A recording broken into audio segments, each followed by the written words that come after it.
ये आकाशवाणी है।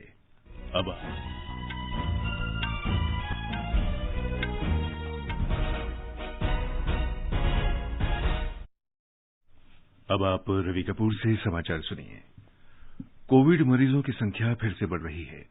श्रोताओं से अपील है कि कोई भी कोताही न बरतें, सुरक्षा के सभी उपायों का पालन करें और 45 वर्ष से अधिक आयु के सभी लोग निसंकोच टीका लगवाएं, सुरक्षित रहें और 3 आसान उपायों का पालन करें। मास्क पहनें, 2 गज दूरी है जरूरी, सुरक्षित दूरी बनाए रखें, हाथ और मुंह साफ रखें। और अब समाचार। पश्चिम बंगाल में आज विधानसभा चुनाव के 7वें चरण का मतदान होगा।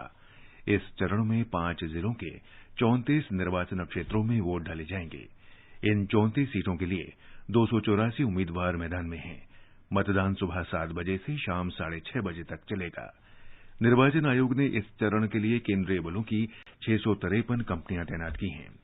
5 जिलों में से 3 मालदा, मुर्शिदाबाद और दक्षिणी दिनाजपुर की सीमाएं बांग्लादेश से लगती हैं। इन तीनों सीमावर्ती जिलों के लिए अधिक बलों की तैनाती से स्पष्ट है कि निर्वाचन आयोग चुनाव के दौरान घुसपैठ रोकने तथा किसी भी प्रकार की हिंसा पर अंकुश लगाकर स्वतंत्र, निष्पक्ष और शांतिपूर्ण मतदान सुनिश्चित करने के लिए प्रतिबद्ध है। सरकार ने सभी बड़े बंदरगाहों को निर्देश दिया है कि वे ऑक्सीजन और इससे संबंधित उपकरणों को लाने ले जाने वाले जहाजों के लिए सभी प्रकार के शुल्क माफ करें। देश में कोविड महामारी के दौरान इस्तेमाल होने वाली ऑक्सीजन और संबंधित उपकरणों की बढ़ती आवश्यकताओं को देखते हुए ये कदम उठाया गया है।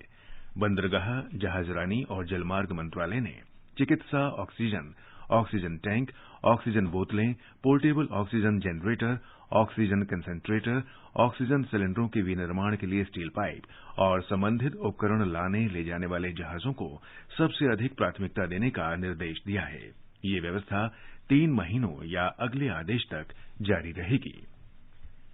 केंद्र सरकार ने बढ़ते कोरोना संक्रमण पर कारगर नियंत्रण के लिए राज्यों और केंद्र शासित प्रदेशों को संक्रमणग्रस्त जिलों में कड़ी कार्रवाई और स्थानीय कंटेनमेंट उपाय करने की सलाह दी है।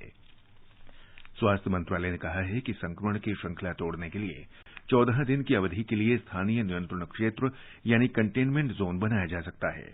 मंत्रालय ने ऐसे क्षेत्रों में नियंत्रण उपायों में सख्ती लाने को कहा है जहां संक्रमण में बहुत बढ़ोतरी हो रही हो। सरकार ने राज्यों से महामारी पर नियंत्रण के लिए विशिष्ट जिलों, शहरों और क्षेत्रों पर ध्यान देने के लिए त्वरित और लक्षित कार्रवाई करने को कहा है। सरकार ने कहा है कि जिन जिलों में संक्रमण 10% से अधिक है या अस्पतालों में 60% बिस्तर मरीजों से भरे हैं, वहां कड़ी कार्रवाई की जाए। इन दोनों में से एक भी स्थिति वाले जिलों में कड़ी कार्रवाई और कंटेनमेंट उपाय किए जा सकते हैं। संक्रमण की श्रृंखला को तोड़ने के लिए स्थानीय नियंत्रण क्षेत्र में 14 दिन के लिए लोगों को आपस में मिलने जुलने पर पाबंदी रहेगी।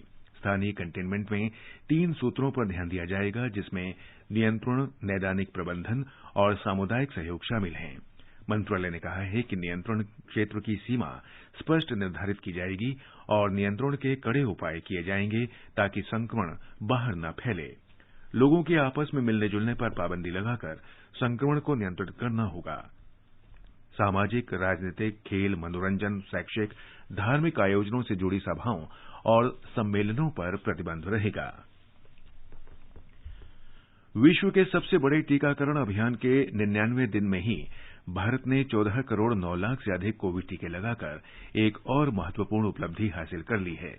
स्वास्थ्य मंत्रालय के अनुसार पिछले 24 घंटे में 25,36,000 से अधिक टीके लगाए गए। भारत रिकॉर्ड समय में सबसे तेज गति से 14 करोड़ से अधिक टीके लगाने वाला पहला देश बन गया है। देश में अब तक 11 करोड़ 85 लाख से अधिक लोगों ने पहला टीका लगवा लिया है, जबकि लगभग 2 करोड़ 22 लाख लोग आवश्यक दोनों टीके लगवा चुके हैं। मध्य प्रदेश में कोविड के बढ़ते मामलों को रोकने के लिए भोपाल शहर में कोरोना कर्फ्यू को 3 मई सुबह 6 बजे तक भोपाल और बैरसिया शहर में 1 सप्ताह के लिए बढ़ा दिया गया है। हमारी संवाददाता ने बताया है कि आवश्यक सेवाओं को कोरोना कर्फ्यू से छूट दी जाएगी। प्रदेश में कोविड-19 के बढ़ते मामलों को रोकने के लिए भोपाल शहर में 26 अप्रैल तक लगाए गए कोरोना कर्फ्यू को 3 मई को सुबह 6 बजे तक 1 सप्ताह के लिए बढ़ा दिया गया है। आवश्यक सेवाओं को कोरोना कर्फ्यू से छूट दी जाएगी। इस बीच प्रदेश में लगातार पॉजिटिविटी दर घट रही है। 22 अप्रैल को यह 24.29% थी, जो 25 अप्रैल को 23.1% हो गई है। संक्रमण से स्वस्थ होने वालों की संख्या भी तेजी से बढ़ी है। 19 अप्रैल को जहां 6,836 रोगी संक्रमण से स्वस्थ हुए थे, वहीं 25 अप्रैल को स्वस्थ होने वालों की संख्या बढ़कर 11,324 हो गई है। पूजा पी वर्धन, आकाशवाणी समाचार, भोपाल। पीएम केयर्स कोष के माध्यम से देश भर में सार्वजनिक स्वास्थ्य केंद्रों पर 551 पीएसए ऑक्सीजन उत्पादन संयंत्र स्थापित किए जाएंगे। छत्तीसगढ़ के 14 जिलों में भी इसके अंतर्गत ऑक्सीजन उत्पादन संयंत्र लगाए जाएंगे। ब्यौरा हमारे संवाददाता से।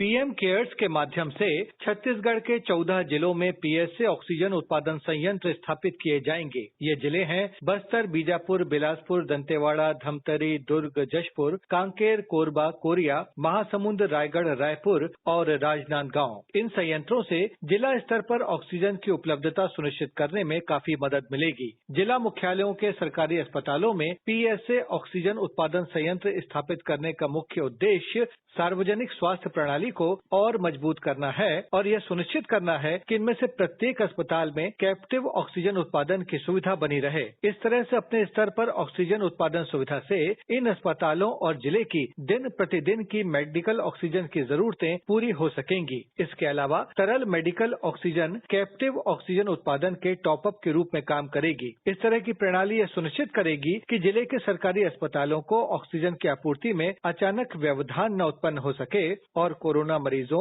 व अन्य जरूरतमंद मरीजों के लिए निर्बाध रूप से पर्याप्त ऑक्सीजन मिलती रहे। विकल्प शुक्ला, आकाशवाणी समाचार, रायपुर। ये समाचार आकाशवाणी से प्रसारित किए जा रहे हैं। कोविड-19 से बचाव और सुरक्षित रहने के 3 उपाय। मास्क लगाएं, 2 गज दूरी है जरूरी, सुरक्षित दूरी रखें, हाथ और मुंह साफ रखें।